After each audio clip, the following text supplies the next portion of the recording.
Hi friends, ఈరోజైతే రవ్వ పాయసం అయితే ప్రిపేర్ చేద్దామని 10 మినిట్స్లో అయిపోతుంది. ఇది చాలా ఈజీగా చేసేయచ్చు. దానికోసం అయితే ముందుగా పొయ్యి మీద ఒక ప్యాన్ పెట్టుకొని ఒక స్పూన్ అయితే నెయ్యి వేసుకోండి.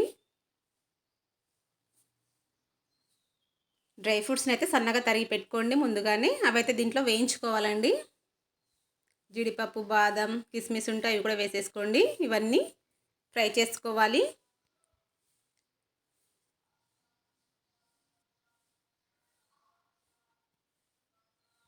కొద్దిగా గోల్డ్ కలర్ రావాలండి అవి. ఇవి తీసి ఇప్పుడు పక్కన పెట్టేసుకోండి. మళ్ళీ అదే ప్యాన్లో కొద్దిగా నెయ్యి వేసుకొని ఒక కప్పు రవ్వ తీసుకొని అదైతే వేయించుకోవాలండి. బొంబాయి రవ్వ తీసుకోండి.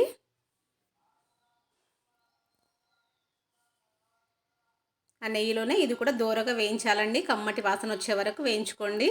రవ్వ ఎంత మంచిగా వేగితే పాయసం అంత రుచిగా ఉంటుందండి. ఇది సన్న మంట పైన రవ్వనైతే వేయించాలి. రవ్వ వేగిన తర్వాత ముందుగానే కాగబెట్టి అయితే పెట్టుకోవాలండి పాలు. అవైతే వేసుకుంటున్నాను. 2 కప్స్ అయితే పాలు వేసుకోవాలి. మనం 1 కప్పు రవ్వ వేసుకున్నాం కదా, 2 కప్స్ అయితే పాలు వేసుకోండి.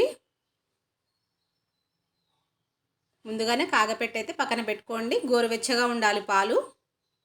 మరీ వేడిగా ఉండొద్దు, మరీ చల్లగా అయిపోవద్దు. గోరువెచ్చని పాలను దీంట్లో వేసేసి కలిపేసుకోవాలి. రవ్వనైతే ఉండలు లేకుండా మొత్తం ఒకసారి ఇలా అనుకోండి. మొత్తము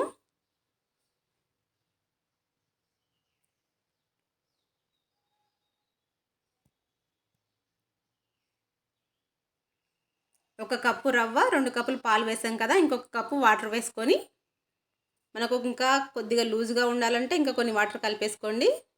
గట్టిగా ఉండాలంటే ఒక కప్పు సరిపోతుందండి. దాంట్లోనే బెల్లం అయితే కరిగించి పక్కన పెట్టుకున్నాను. ఒక కప్పు బెల్లం తీసుకొని అది కూడా కరిగించి పక్కన పెట్టాము. ఆ వాటర్ని అయితే దీంట్లో వేసేసుకోవాలి. ఇవన్నీ కరెక్ట్గా సరిపోతాయి. మీరు ఇంకా కొంచెం పల్చగా కావాలంటే కొంచెం వాటర్ యాడ్ చేసుకోండి. ఇది కరెక్ట్గా సరిపోయిందండి. ఇప్పుడు ఒక కప్పు రవ్వ, 2 కప్పులు పాలు, ఒక కప్పు బెల్లం వాటరు, ఒక కప్పు నీళ్ళు కరెక్ట్గా సరిపోతుంది. ఇది కొలత.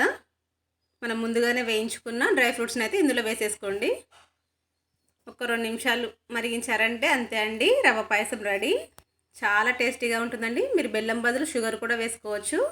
బెల్లం వద్దు అనుకుంటే. నేను కొంచెం హెల్తీగా ఉంటుందని బెల్లంతో చేసా.